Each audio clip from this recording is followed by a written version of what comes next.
আসে। এখন দেখা যাক আরএসকে তাদের ড্রপ লোকেশন কি চেঞ্জ করছে নাকি তারা সেম ড্রপ লোকেশন যেখানে নামে ফার্মাটোপিয়া ওইখানে নামছে। মানে সেম ড্রপ লোকেশন মানে ফার্মাটোপিয়া নর্মালি তারা নামে না, মানে বলতেছে আর কি এই লবিতে তারা নামে আর কি। এখন পেছনে জুটি করে আসে নাই, আমার মনে হয় ও বুঝতে পারছে যে বাঙালিরা ওকে মেয়ে মানে কাজটা আর কিছু না। আরে না সত্যি ওকে মেয়ে বানাইছিল, এত ভিডিও বানাইছে সিরিয়াসলি মনে হয় এবার আর জুটি করে আসে নাই। ওকে ওকে আরএসকে কিন্তু কাছে এবার ফার্মাটোপিয়া দিয়ে আসছে, সেটা বলছিলাম। আরএসকে এবার ড্রপ লোকেশন চেঞ্জ করছে, তারা কিন্তু ফার্মাটোপিয়া নামে নেই। তারা যেখানে নামছে এইটা কিন্তু খুবই একটা মানে অকওয়ার্ড একটা সিচুয়েশন এর জন্য টিএস ওইখানে যারা নামে টিএস মার্চ সাইডে ওইখানে নামে মানে মার্চকে নামছিল মার্চ সাইডে। এখন আরএসকে হয়তো মার্চ সাইড থেকে লঞ্চ প্যাড ইউজ করে সামনে যাওয়ার চেষ্টা করবে, বাট ওইখানে পি স্পোর্টস আছে তাদের সাইডে। মার্চ সাইড থেকে একটা চান্স থাকে সামনের দিকে চলে যাওয়ার, মানে এই যে এটা। বাট পি একটা প্লেয়ার কিন্তু চার্জিং করতেছে, একটা প্লেয়ার তিনটা টিমকে পেরে দিচ্ছে। এখন আরএসকে অ্যাকচুয়ালি চাইতেছে কি এটা বুঝলাম না, ওরা কিসের জন্য পিছনে গেল। ইয়া আচ্ছা ওইখানে কিন্তু আবার টিএসটা আছে ভাই, সিরিয়াসলি চার একটা প্লেয়ার ওরা চারজন কেন ফল ব্যাক করছে? আর এখানে তো স্ক্যানার ছিল, তো প্লেয়ারের তো পজিশন জানার কথা যে একটা সিঙ্গেল প্লেয়ার ছিল। এইবার কিন্তু আরএসকে হয়তো ফেসে যাবে। ইয়েস, একটা সিঙ্গেল শট কিন্তু কানেক্ট হয়েছে এখানে। আরএসকে প্লেয়ারের উপর চার্জিং করার চেষ্টা করতেছে, আরএসকে একজন প্লেয়ার অলরেডি ফিনিশ করে দিয়েছে। ইয়েস টিএস আর পি মধ্যখানে পড়ে গেছে ভাই। এখন টিএস এবং পি এবং নেজাদ আর ফ্লিকার কিন্তু শেষ। নেজাদের পাশেও কিন্তু প্লেয়ার দেখতে পাচ্ছি, নেজাদ কিছুটা ড্যামেজ দেওয়ার চেষ্টা, বাট টিএস তারা কিন্তু পিছু সরবে না। কুট্টুস ওপেন স্পট আউট।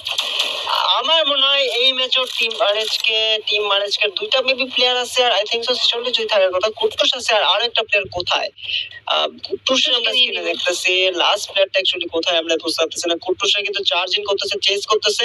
কুট্টুস পানি সাইডে চলে যাবে হয়তো, যদি পি একটু হলো ফাইট করে তাহলে কুট্টুস হয়তো এখান থেকে বেঁচে যেতে পারে। আরএসকে আরো একটা player knock, that mean last man. ও কুট্টুসই লাস্ট ম্যান আরএসকে। এখন কথা না ভালো হয়েছে একদিক দিয়ে টিএস টিম সলিড কিন্তু পি রে স্পট করছে, দ্যাট মিন্স কুট্টুস কিন্তু চান্স পেয়ে যাবে ফল ব্যাক করার।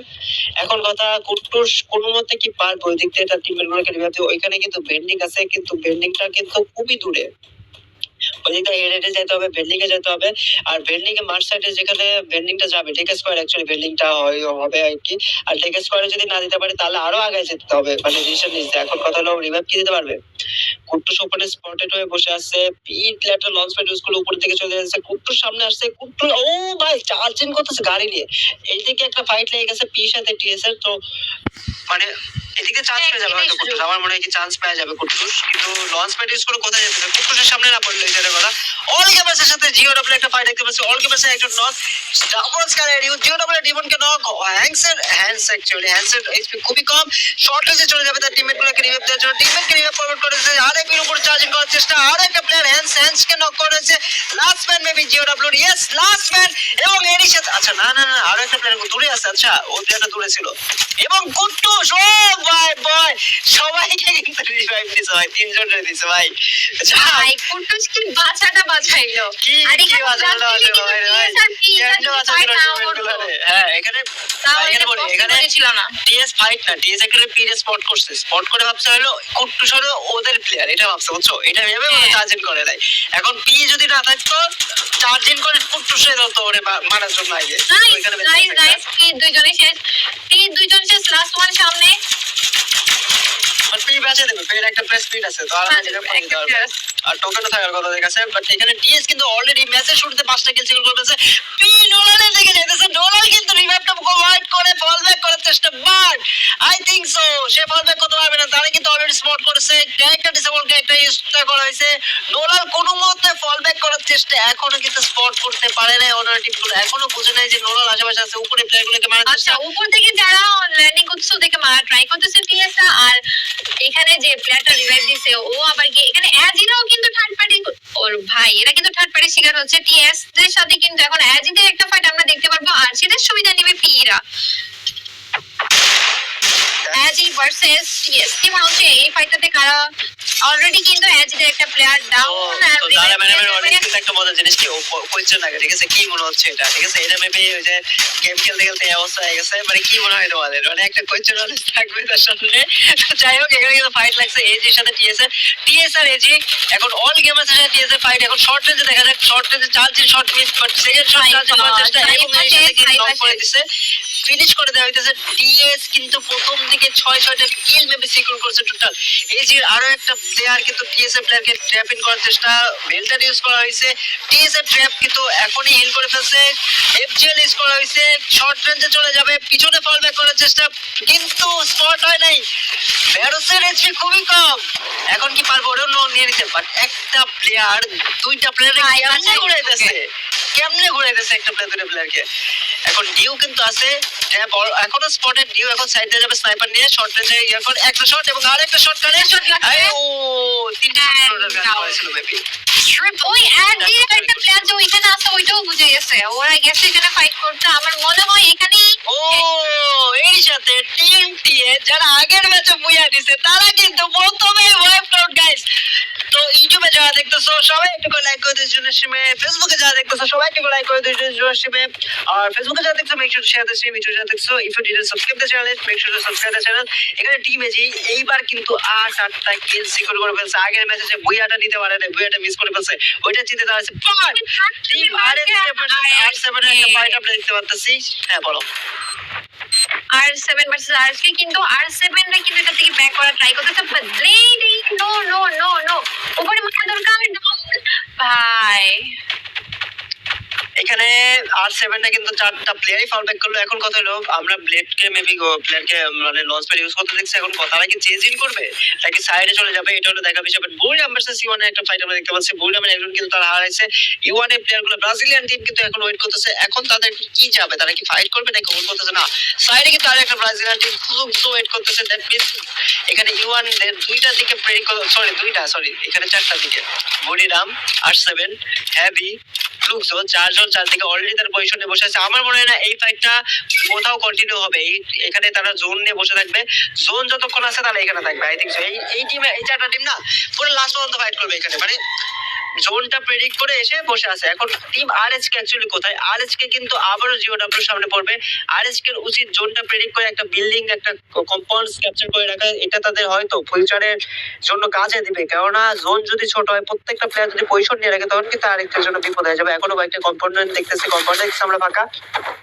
এখন জিওডব্লিউর সাথে আজকে একটা ফাইট, শর্ট রেঞ্জে ফাইট দেখবো, আজকে আছে দুইটা কিল কিন্তু আছে। এখন কথা জিওডব্লিউর সাথে আজকে কি ফাইটটা পুল আপ করতে পারবে, এখন ফাইটটা দেখে কিন্তু আমরা চলে আসছি আবারও ইওয়ানের সিস্টেমে। এখন আজকের সাথে ফাইট, নেজাত কিন্তু শর্ট রেঞ্জ, ব্লেড এবং নেজাত দুজনে কিন্তু শর্ট রেঞ্জ চার্জ করতেছে, হ্যান্সেন এইচপি খুবই কম, ডিমন লং রেঞ্জ থেকে কিছুটা তার টিমমেটকে কভার প্রোভাইড করার চেষ্টা, শর্ট রেঞ্জে সাইবার প্লেয়ার ফ্লিকারকে কিন্তু ড্রপ করে দিচ্ছে, লং রেঞ্জ থেকে কভার প্রোভাইড করা কোনো মতেই কিন্তু প্লেয়ারগুলোকে ওইদিকে চার্জ করতে দিবে না, ব্লেডের এইচপি খুবই কম, ব্লেডকে ফল ব্যাক করতে হবে। ভাই কি সুন্দর কভার ছিল, স্নাইপার প্লেয়ারটা ফ্লিকার কার সাইড থেকে কি সুন্দর করে নক করে দিয়েছে। এখন আরএসকে আবারও তাদের টিমমেটকে রিভাইভ দিতে হবে এবং ওইদিকে তারা ফাইট পুল আপ করতে পারবে। লং রেঞ্জ থেকে প্লেয়ারগুলো এত সুন্দর করে কভার দিতেছে যে কোনো মতে আরএসকে পসিবলই না ফাইটটা পুল আপ করা এখন। বাট আরএসকে কিন্তু কিল পয়েন্ট লাগবে, কারণ আগের ম্যাচে তারা 0 পয়েন্ট এলিমিনেট হয়েছে, কিল পয়েন্ট তাদের নিতে হবে। এখন দেখা যাক তারা অ্যাকচুয়ালি সেফলি, এখন আমার কথা জিওডব্লিউর সাথে সেফলি ফাইটটা পুল আপ করতে পারে কি পারে না, দেখা যাক। আবিরা কিন্তু এখানে অলরেডি একটা কিল করছে আর ওদের অবস্থা কিন্তু খারাপ, লাস্ট ওয়ান কে মেরে দিলে কিন্তু এরা এখানেই শেষ হয়ে যাবে। বাট সেই কিন্তু ব্যাক যাওয়ার ট্রাই করতেছে, আমার মনে হয় না যে তাদেরকে ওই সুযোগটা দিবে ব্যাক যাওয়ার জন্য, বাট এখনো পর্যন্ত ওরা এদের উপর রাশ করেনি, কেন ওদের উপর ওই পালাই সাইডে প্লেয়ার আছে না, রাশ করতে গেলে হ্যাঁ পালাই। আর এখানে বুইরামরাও কিন্তু মাত্র দুইজন, সামনে কিন্তু পিরা পি ভার্সেস আরএসকে ভার্সেস জিওডব্লিউ। কি মনে হয় গাইস একটা প্লেয়ার যদি ওদের উপর আরে গ্রেনেড থ্রো করার ট্রাই করতেছে এখানে, এন্ড আমার মনে হয় না যে এতে তাদের কোনো ক্ষতি হচ্ছে। এন্ড বাট এখানে জিওডব্লিউর সাথে আরএসকে যদি ভালোভাবে ফাইটটা নিতে পারে এটা বের করতে পারবে, কিন্তু ওরা কিন্তু এখনো হোল্ড করতেছে, ফাইট নিচ্ছে না। আপনার কি একজন কিন্তু নক হয়ে গেছে নেজাদের M79 এ, এবং ফিনিশ। এখন ফাইটটা 3v3 হবে, ঠিক আছে। এখন এবার নক খাবে পিছে কেমনে নক দিতে পারলো না, আরে যাক নক দিছে আরেকটা প্লেয়ার নাইস ডাউন। কিন্তু কিন্তু এখান থেকে বারবার ওদেরকে রিভাইভ হয়ে যাবে। ডিমন নক হ্যান্ডস আপ, দুজনকে নক করছে আজকে প্লেয়ার ভাই। এবার রাশিদ করার চেষ্টা, রেজার ছোট চলে আসতেছে, ব্লেডার এসপি কম, রেজার লেফট হ্যান্ড সাইড দিয়ে রশতে করতেছে ড্যামেজ করছে। এখন শটে কি যাবে? চার্জার মোশন ইউজ দেখতে পাচ্ছি, আরএপি এসপি খুবই কম চার্জ, এবং লংলেস থেকে অন্য একটা টিম নক করছে। এজি লংলেস থেকে নক করছে, রেজারকে নক করে দিছে এজি লংলেস থেকে। এখন আরএসকে কে জোনে মুভ করতে হবে, জোন ম্যাপে 10 করে কাটতেছে, সুন্দর একটা ফাইট পুরো করছে আরএসকে, কিল সিকিউর করে ফেলছে, বাট এজি এদিক দিয়ে একটা কিল কিন্তু নিয়ে ফেলছে। এখন কথা আরএসকে কি পারবে জোনে মুভমেন্ট করতে? কেননা জোন যেদিকে ওইদিকে কিন্তু টিম এজি চুপচাপ বসে আছে, জোন ক্লোজিং হইতেছে, জোন কাটতেছে মেবি 10 করে প্লেয়ারদের। একটু পরে এই জোন ঠেকার পরে যদি তারা জোনের মধ্যে না যায়, অনেক বেশি এসপি কাটবে, মিডফিল্ড লাগানোর টাইম পাবে না। এখন কথা প্লেয়ারগুলো কি পারবে? আরএসকে মেবি ফ্লিকারে রিভাইভ দিছে, ফ্লিকার হয়তো জোনের মধ্যে কোথাও একটা নামছে, তো ফ্লিকারের সাইডে হয়তো গেল, হয়তো কিছু একটা হইতে পারে। এখন ফ্লিকারের পজিশন তো আমরা জানি না, বাট R7 এর সাথে ফ্লুক জোন না, ডাব্লিউএস এর সাথে কি ফ্লুকের একটা ফাইট। এখানে আমার মনে হয় ডাব্লিউএস হেরে যাবে, জিতে যাবে ডাব্লিউআরজি জিতে যাবে। তাই না সরি ডাব্লিউআরজি হেরে যাবে, ফ্লুক্সরাই জিতে যাবে, ইজি বিজি। ডাব্লিউআরজি তে শর্টে ফাইটে অত পাওয়ার নাই বলতে গেলে মার্কেটিং এর থেকে, ফ্লুক্স থেকে তো মোটেও না। সো এখানে ওরা যদি 3v4 একটা ফাইট নেয় তাহলে ইজি চিজে জিতে যাবে ফ্লুক্সরা। অলরেডি কিন্তু ড্যামেজ বুঝি ওর নাম কি বুঝছি। বুঝিন কিন্তু আমরা যদি সিএস এর কথা বলি, ও কিন্তু 1v3 অনেকগুলো ফাইট বের করেছিল সিএস এ। এখন ফ্লুক জোন নিচ থেকে কিছুটা বোম দিয়ে ড্যামেজ করার চেষ্টা ডাব্লিউজি ওর করতেছে। চার্জার মানে কি ক্যারেক্টার ডিসেবল, কিন্তু অলরেডি দুটো প্লেয়ারের ক্যারেক্টার ডিসেবল করে দিয়েছে। গ্যারেট মানে কিছুটা নক করার চেষ্টা, একটা যদি নক, আমার মনে হয় প্লেয়ারগুলো ওয়েট করতেছে কোনো মতে একটা নক পুল আপ করার জন্য, একটা নক বের করার জন্য। যদি একটা নক বের করে তাহলে হয়তো রাশটা দিবে। এখন কথা আরএসকে কুট্টুস কিন্তু নক হয়ে গেছে, ব্লেডের দেখতেছি এসপি খুবই কম, এবং এরই সাথে টিম আরএসকে টোটালি আপনার 5টা কিলের সাথে দ্যাট মিন্স 11 নম্বর পজিশনে 5টা কিল নিয়ে তারা মারা গেছে। তাহলে তাদের টোটাল স্কোর হলো 72 প্লাস 5 77 টোটাল পয়েন্ট আরএসকে। আজকে দিনে তাদের 75 পয়েন্ট তুলতে হবে, সেখানে জাস্ট তারা তুলতে হলো 5 পয়েন্ট, দ্যাট মিন্স 4 ম্যাচে তাদের 70 পয়েন্ট তুলতে হবে। 17 করে পয়েন্ট পার ম্যাচ এখন তুলতে হবে। আমাদের কিন্তু পয়েন্ট টেবিলের যে গ্যাপটা, যে ডিফারেন্সটা, ওটা কিন্তু ভাই ধীরে ধীরে বাড়তেছে, আস্তে আস্তে কিন্তু গ্যাপ বাড়তেছে। 70/4 গ্যাপ 17 করে যেটা বলতেছিলাম, 70.5 করে পার ম্যাচে পয়েন্ট তুলতে হবে আরএসকে। এরই সাথে টিম আরএসকে টোটালি ব্যবসা হয়ে গেছে ভাই। প্লেয়ার যে এটাই বলতেছি, জোন প্রেডিক্ট করে জোনে থাকতে হবে, জোনের বাইরে থাকাই যাবে না। প্রত্যেকটা টিম এই যে দেখো ফ্লুক্স বলো, তারপরে E1, তারপরে হ্যাপি তো ওয়াইপটাও খেলো, ওয়াইপটাও খেলে মানে একজন বেঁচে ছিল, তারপরে বুড়িরাম, এরা কিন্তু জোন প্রেডিক্ট করে একটা জায়গা ধরেছিল কম্পাউন্ডটা। তো এই এরিয়া কিন্তু প্রথমে ফাঁকা ছিল, মানে লিটারালি ফাঁকা ছিল। আমি বলতেছিলাম এদিক থেকে যদি আসে এই এরিয়াগুলো ধরে হয়তো ভালো একটা পজিশন হইতে পারে, কিন্তু এখানে জিওডব্লিউর সাথে ফাইটটা এত লং ফাইট হয়েছে, মানে অতিরিক্ত লং ফাইট হয়ে গেছে জিওডব্লিউর সাথে জোনের বাইরে, অতিরিক্ত লং ফাইট হয়ে গেছে। ফ্লুক্স কে জানি বলছিল ইজি বিজি, কিন্তু এখানে দেখতেছি ডাব্লিউজি ফ্লুক্সের ইজি বিজি করে দিচ্ছে। লাস্ট ম্যান ফ্লুক্সন, এবং ঘরে চার্জিট করে এখনই, মানে লাস্ট ম্যান কই, লাস্ট ম্যান ঘর থেকে বেরোয় অন্য একটা ঘরে যায় লুকে গেছে। ইজি বিজি ভাবে দেখতেছি ফ্লুক্সকে মেরে দিতেছে ডাব্লিউজি। যারা জানো না হয়তো WG is one of the best team, ঠিক আছে, বাট এরা এইবার পারফর্ম করতে পারতেছে না, বাট তারা অনেক হার্ড একটা টিম, টাফ একটা টিম।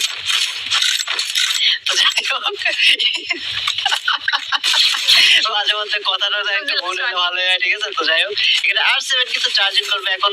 বুই নামের লাস্ট প্লেয়ার মেবি সে ফল ব্যাক করছিল যে ইয়াপ বাঁচার কোনো চান্সই নাই, লাস্ট ম্যাচ স্ট্যান্ডিং। ইয়াপ বুই নাম has been totally shot from the lobby, এবং এরই সাথে বুই নামের টোটাল স্কোর মেবি আমরা দেখতে পাচ্ছি। বুড়ি কোথায়, কই টোটাল স্কোরে বুড়ি নামের নামই দেখলাম না অ্যাকচুয়ালি। তো যাই হোক, 6টা টিম লাইভ ডাব্লিউআরজি যেটা ফাইট আমরা দেখতে পাচ্ছি, আর ডাব্লিউআরজি কিন্তু আরএসকে সামনে। সো ডাব্লিউআরজি কে যদি ওরা টপকাতে না পারে তাহলে কিন্তু সামনের দিকে আগানো মুশকিল আরএসকে দের। যার মাথা খারাপ হয়ে গেছে, আরিশকে তো নাই ম্যাডাম। ও আচ্ছা, তুমি ফুল ডে পয়েন্ট টেবিলের কথা বলছো? আচ্ছা তার অ্যাকচুয়ালি ফুল পয়েন্ট টেবিলের কথা বলতেছিল, মাই ব্যাড। তো এখানে দেখতে পাচ্ছি টিম 1 চার্জিং করতেছে, একজন কিন্তু knock finish, Leon knock, last man standing.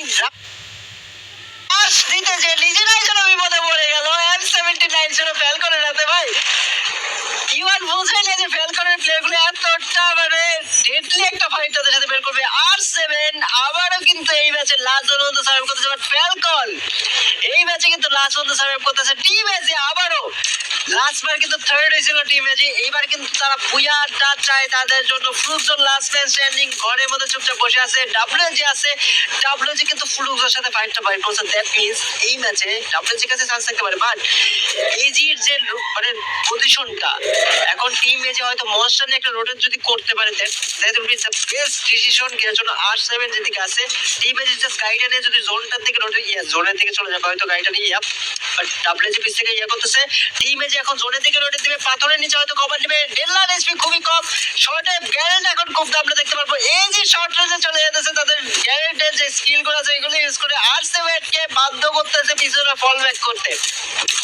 R7 এর একজনকে নক এবং এরই সাথে এজি ফাইটটা দিতে হবে। ইয়েস গাইস, দেখো একটা জিনিস বলি, এদের যে জোনটা মানে ধরাটা দেখো, R7 জোনে ছিল, R7 টা কেমনে পিছনে পাঠিয়ে দিল, ঠিক আছে জোনের মধ্যে যে আমরাই জেনে আজকে অনেক ভালো খেলতেছে, অনেক ভালো খেলতেছে আজিরা।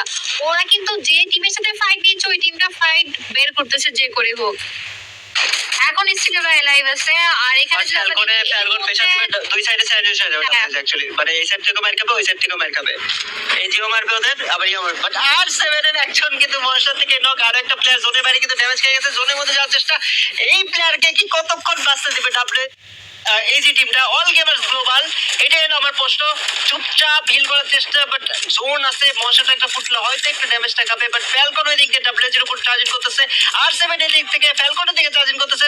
আরেকটা শট খালি কিন্তু নক খাবে এবং নক, এবং এরই সাথে কিন্তু আরো একটা টিম যে ফ্যালকনের প্লেয়ারটা ছিল তারে কিন্তু চার্জিং করে ফ্যালকনের একটা প্লেয়ার করে দিচ্ছে। ডাব্লিউজি তিনটা প্লেয়ার আছে, বাট এই ম্যাচে যারা বুয়ে নেবে তারা হবে team AG. What a performance from this team ভাই, টপ ক্লাস একটা টিম। ডাব্লিউজি ভার্সেস এবং team AG all gamers global একটা ফাইট আমরা দেখতে পারবো। এখন কথা, এই ফাইটটা কে পুল অফ করবে? শর্ট রেঞ্জে চার্জিং, কোনো চান্সই যেন টিম এজি দিতেছে না, এবং এরই সাথে বুয়া বুয়া বুয়া team all gamers global top টিমের মধ্যে এলিমিনেট। খালি অল গেমার্স গ্লোবালের এখানে এলিমিনেটেড দিয়ে নেই। হ্যাপি হ্যাপি, পুরো হ্যাপি হ্যাপি। ওরে ভাই, তো যারা যারা ইউটিউবে দেখতেছো, yup one of the best. তো যারা যারা ইউটিউবে দেখতেছো গাইস, আমাদের দুজন চ্যানেলটাতে লাইকটা করে দিও, সাবস্ক্রাইব না করে দেখলে আমাদের দুজন চ্যানেল সাবস্ক্রাইব করে দিও। যারা যারা ফেসবুক পেজে দেখতেছো আমাদের দুজন চ্যানেলটাতে লাইক করে দিও, আর ফেসবুক পেজে শেয়ার না করা থাকলে শেয়ারটা করে দিও, সিমটা লাইক না করা থাকলে লাইকটা করে দিও। ভাই আমি ছিল জোনের সাইডে, R7 ছিল, R7 এর দিকে জোন